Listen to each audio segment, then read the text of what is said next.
Bueno, pues buenas tardes. Vamos a continuar con las exposiciones. Ahora tenemos a Rodrigo Lora Contreras, del programa de dirección coral, y él nos va a hacer el recuento de el montaje de una obra, me parece, las decisiones de interpretación que tomó al respecto de ella, ¿no? Una obra de Claudio Monteverdi. Y bueno, adelante, Rodrigo, todo tuyo. Gracias, doctor. ¿Me escuchan? ¿Todo bien, verdad? Todo Per- bien. ok, ok.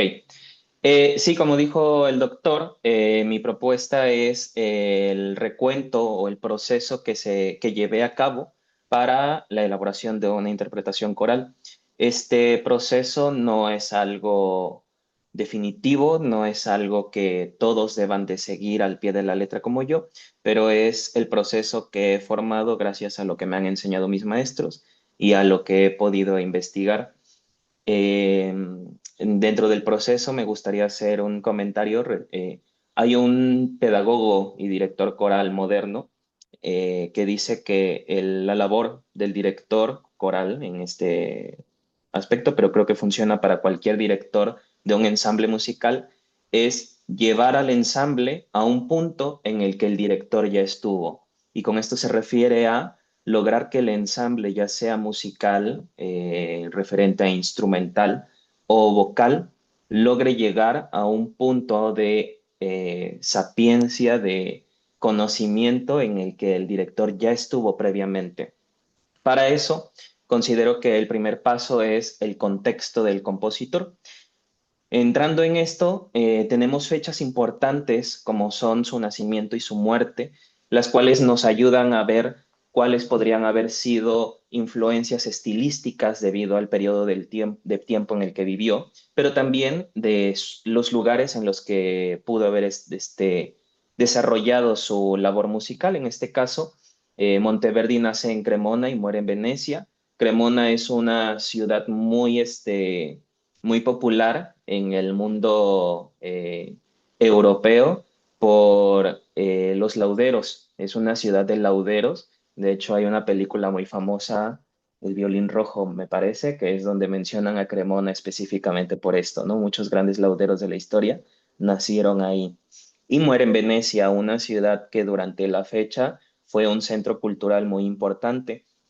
También parte del contexto valioso o que nos puede arrojar datos respecto a las cualidades que el compositor pudo desarrollar es en qué ámbitos profesionales se desenvolvió. En este caso entendemos que fue compositor, violagambista, cantante, director de coro y sacerdote. Eso ya nos puede dar una visión de qué habilidades pudo desarrollar a lo largo de su vida. Fue compositor, tiene entendimiento de la viola da gamba, sabía seguramente mucho del bajo continuo, era cantante, entonces seguramente conocía muchos aspectos de la técnica vocal o de la práctica vocal, era director de coro y el sacerdote nos indica también que tenía conocimientos respecto a las prácticas musicales dentro de la iglesia, ¿no? Después vemos un poco acerca de su obra, acerca de qué caracteriza su obra. Encontramos lo que hoy llamamos la primera ópera jamás compuesta, que es la Fábula de Orfeo. Encontramos 9 colecciones de madrigales, cada una refleja un poco de su evolución como compositor. Leía un artículo que se escribió por los 400 años de Monteverdi, donde hacían una especie de comparativa de Monteverdi con Beethoven, hablando acerca de estas figuras que existieron y se desarrollaron en la convergencia de prácticas musicales evolucionando, ¿no? O sea, están figuras musicales, compositores que estuvieron vivos en periodos transitivos de la práctica musical y este es Monteverdi, es el caso. Entonces, en sus distintos libros de madrigales encontramos tratamientos que se van modernizando respecto a la voz. También encontramos las vísperas de la Beata Virgen, que es un ejemplo de cómo se mantuvo al lado de la iglesia trabajando también, ¿no? Y pongo ahí este dato de la controversia debido a sus técnicas de composición. pero eso lo voy a tratar un poco después, me va a ayudar para ligarlo a otro aspecto de la investigación para hacer la interpretación musical, ¿no? Ahora vamos directo a la obra. El Lasciatemi morire es parte de la segunda ópera de Monteverdi. En este momento, Monteverdi ya era popular por su primera ópera y le encargan hacer una ópera para una boda, la boda de Francesco Gonzaga y Margarita de Saboya. Esto me hace querer recalcar que en este entonces la música tenía distintas funciones sociales. En este caso, la ópera y el madrigal específicamente un tipo de madrigal, se utilizaba para la festividad. De hecho, existe el término madrigal festivo, que es obras musicales compuestas específicamente para una fiesta determinada, ¿no? En este caso, una boda. También la fábula de Orfeo fue hecha para una boda, si no me equivoco.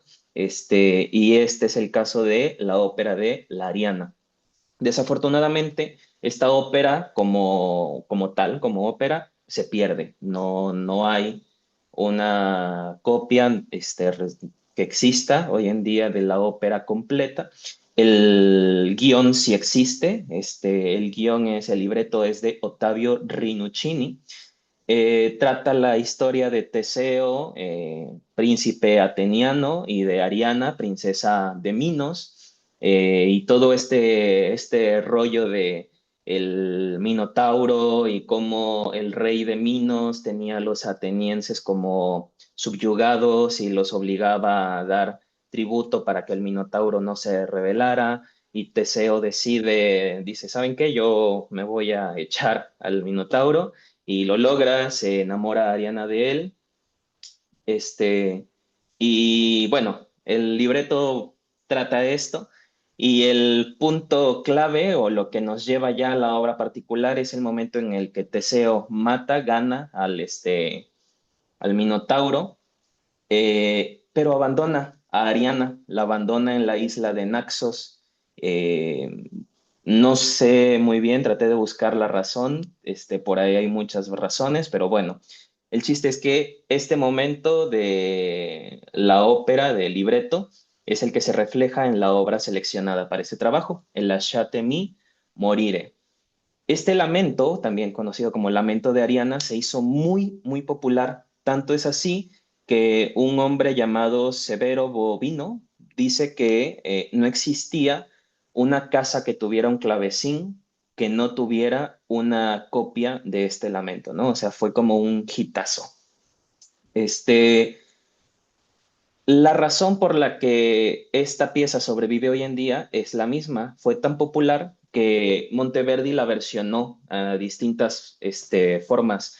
Hizo una versión sacra que llamó Pianto della Madonna y después hizo este madrigal a cinco voces que incluyó en su sexto libro de madrigales, que además es parte de otro, o sea, es un madrigal dividido en cuatro partes, a cinco voces, y Lasciatemi morire, es el primero de esos cuatro partes. Quiero mencionar un poco los demás porque me parece muy interesante. El primero ya lo dije, Lasciatemi morire. El segundo, O Teseo mío. Ariana está rogando a Teseo, lo añora. El tercero me gusta mucho, dice, Dove la fede que tanto mi lloravi, que literalmente es como, ¿dónde está la fidelidad que tanto me prometiste? Y el último es, ay, que non pu risponde. Ese es como, que no me responde, ¿no? Es como una expresión de, una exclamación, ay, o ala, o algo así, no me responde. Y ese me gustó mucho la letra porque es un poco chistoso como empieza diciendo que Teseo es sordo a su llanto, que no le hace caso y no le responde. Y como Teseo obviamente zarpó, tuvo que navegar, Ariana le pide a las tormentas, como a las nubes, le pide al mar, le pide a las bestias marinas que lo devoren, que lo sepulten, e inmediatamente después se echa para atrás, ¿no? Y es como, no, ¿saben qué? Lo siento. Y solamente se me hace muy interesante. Y bueno, ya aquí es donde también quiero mencionar que la obra estuvo envuelta en mucha como drama. Resulta que la esposa de Monteverdi muere 2 meses antes de que le encarguen esta obra, y a la par de que ya se estaba montando esta obra, la soprano encargada de hacer el papel de Ariana, la protagonista, muere también. Y una soprano tiene que sustituirla con 6 días apenas pues de tiempo para aprenderse la música, ¿no? Ahora sí, retomando lo de la polémica o como las críticas que Monteverdi eh, afrontó en su vida, lo utilizo aquí. Quiero mostrar este fragmento de una carta que su hermano Giulio Cesare Monteverdi escribió, donde aclara que su hermano compone con lo que él llamaba la segunda práctica. Él dice que la primera práctica era aquella que giraba en torno a la perfección de la armonía, o sea que él consideraba que esa práctica tomaba a las palabras como siervas de la armonía, ¿no? O sea, la armonía era la señora de las palabras. En cambio, Monteverdi veía en la segunda práctica aquella que consideraba la armonía como, no como la mandante, sino como la mandada, es decir, aquella donde las palabras son la señora de la armonía. Y esto lo ocupo para irnos al texto. El siguiente paso, después de que tenemos ya un contexto del compositor y de la obra, que nos ayuda a darnos cuenta de muchas situaciones alrededor de cómo pudo haber sido esta obra, es el texto. Entonces encontramos el lasciatemi morire, e che volete voi che mi conforte, in così dura sorte, in così gran martire, lasciatemi morire. Literalmente dice, déjenme morir, ¿y qué quieres que me consuele en esta suerte tan cruel, en tan gran martirio? Déjenme morir. A través de esto ya podemos darnos cuenta de qué temática va a hablar el texto, pero hay que hacer un análisis textual y es lo que continúa. Los temas que aborda el texto son la muerte como liberación. Y aquí me gustaría mencionar, no sé si ya vieron la película de Frankenstein de Guillermo del Toro, porque también se aborda un poco esto. Resulta que la muerte como liberación no es algo que inventaron ni hace 100 años, ni hace 200, ni hace muy poco, ¿no? Esta idea de encontrar consuelo y encontrar alivio y liberación a través de la muerte es algo que data desde épocas ancestrales y que está muy ligado a la visión espiritual e incluso religiosa de muchas culturas. Entonces, el texto, al decir déjenme morir porque sufro mucho, porque no tengo suerte, porque bla, bla, bla, bla, bla, déjenme morir, pone en el centro esta idea, ¿no? La muerte como libertador del dolor. Ahora, el aislamiento del dolor se refiere a esta sección en la que el texto dice, que volete voy, que mi conforte. En esta parte está diciendo, ¿qué crees tú que me va a confortar? Está haciendo que su dolor sea tan grande que no exista nada, según Ariana, que la pueda confortar, que la pueda sentirse aliviada. Es ahí donde entra este concepto de el aislamiento del dolor, o sea, un dolor tan único, tan fuerte que no existe nada en el mundo que pueda aliviarlo. Y bueno, después de eso a mí me gusta hacer un análisis de figuras retóricas que puedan existir en el texto. En este caso encontré la epífora, que es una repetición de una frase dentro de un verso. El texto comienza con lasciatemi morire, tiene un desarrollo y termina con lasciatemi morire.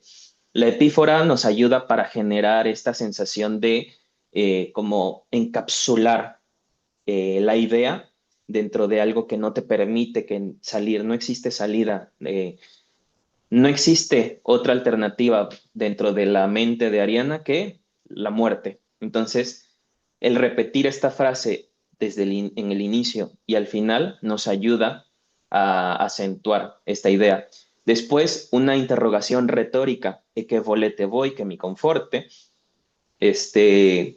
No está buscando que alguien le diga, sí, el ejercicio te va a ayudar a sentirte mejor o lee libros o algo, no, no, no está pidiendo una respuesta concreta, simplemente es una pregunta retórica que nos da a entender que genuinamente dentro de la psique de Ariana no existe nada más que pueda aliviarla.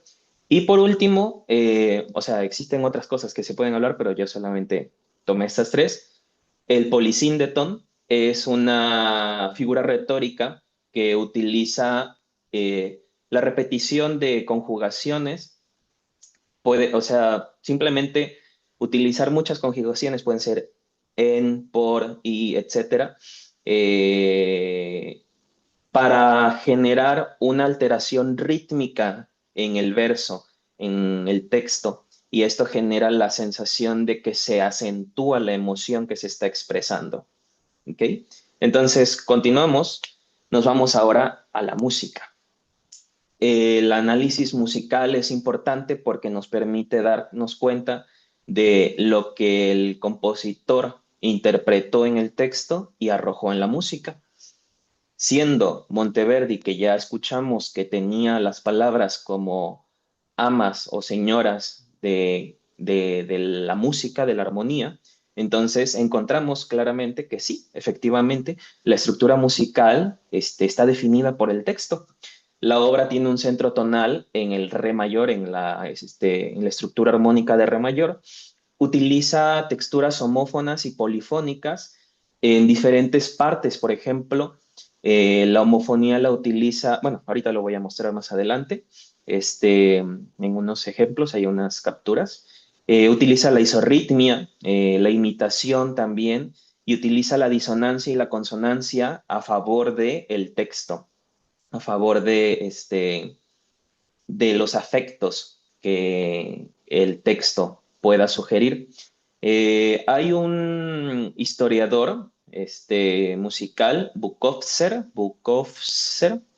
que dice que 1600 aproximadamente fue el paso fundamental de armonías interválicas a armonías acórdicas, y dice que en este periodo las disonancias pasaron de ser preparadas a no requerir tanta preparación siempre y cuando estas disonancias tuvieran una relación con palabras afectivas.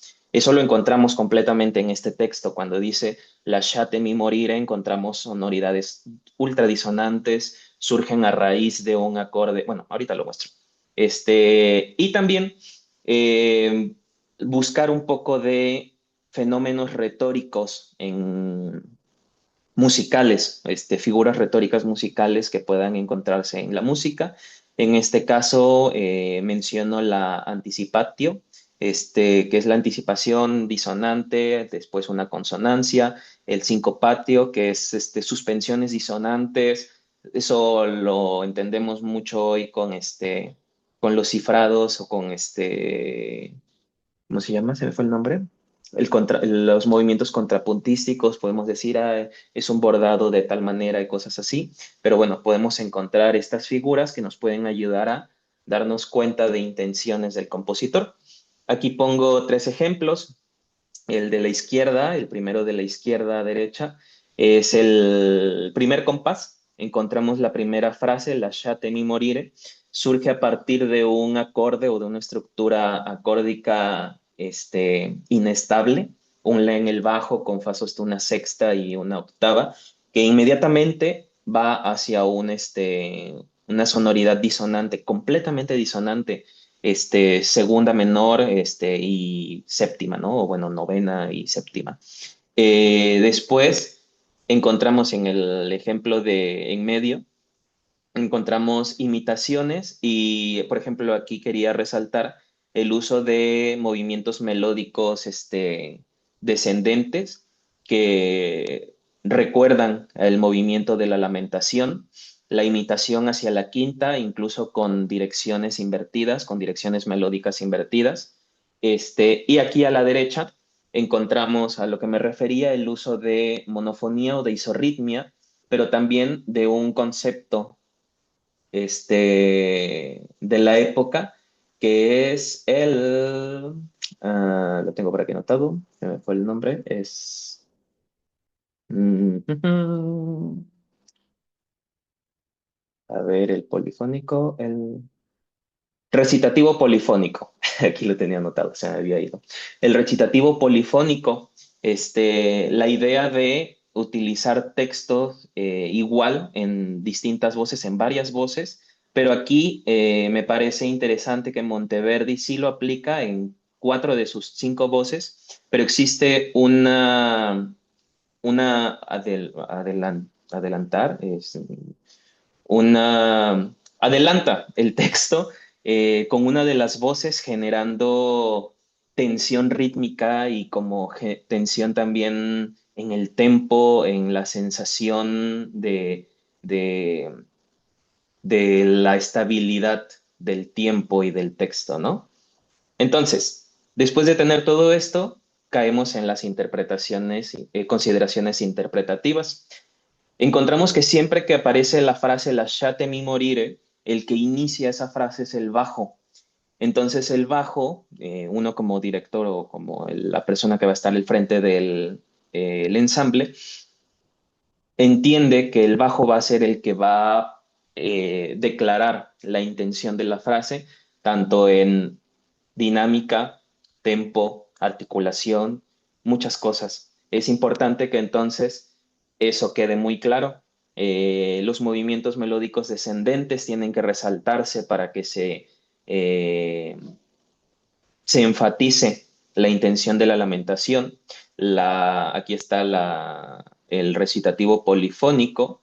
Esto tiene una función de generar tensión con el texto y reafirma además las voces que están cantando el mismo texto con el mismo ritmo, reafirman la emoción que el texto expresa, las disonancias y sus afectos, y bueno, en esto encontramos que, por ejemplo, palabras como conforte, confortar, tienen sonoridades consonantes y palabras como morir o la frase que incluye el déjame morir tiene sonoridades disonantes. Y algo muy importante es la cuestión de la pronunciación. En la música vocal uno debe de estar muy atento acerca de cómo vas a enseñar la pronunciación. Y en este caso, el italiano no es un idioma muy ajeno al español y de hecho tampoco es tan complicado, pero sí hay cosas que uno debe de tener en cuenta. Por ejemplo, consonantes como la V tienen sonido fricativo y labiodental. La combinación SC, dependiendo de qué vocal o si hay una consonante después, cambia su pronunciación. En este caso, tenemos la shiate. Entonces, ahí está este símbolo que parece como una S chistosa. Es según el alfabético fonético internacional, es una consonante fricativa y postalveolar, es decir, que la lengua tiene que estar situada en la parte de la cresta alveolar, que es esta parte inferior de los dientes, donde como que la encía conecta con el diente, esa parte. Ahí debe de estar colocada la lengua cuando se pronuncia este sonido.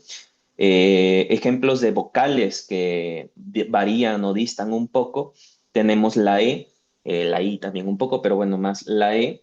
Tenemos ahí dos símbolos. El que se ve como la E minúscula que conocemos todos es la E media, situada a la mitad de la cavidad vocal, pero cerrada, es decir, el sonido vibra o se coloca a la mitad de la cavidad vocal, pero los labios tienen que estar cerrados, en una posición cerrada, vamos a decir como si hicieras una muy, muy discreta U, y el que parece como un 3 así invertido, es lo mismo, la misma colocación de la E en la parte media de la cavidad vocal, pero los labios abiertos es lo que en el argot vocal se llama como sonido vertical u horizontal. Y después de tener estas consideraciones, llegamos a la interpretación. Aquí, a ver, voy a, aquí esto lo tengo que mutear.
Listo, ya, es que estoy usando dos dispositivos, entonces estaba así confundiéndome.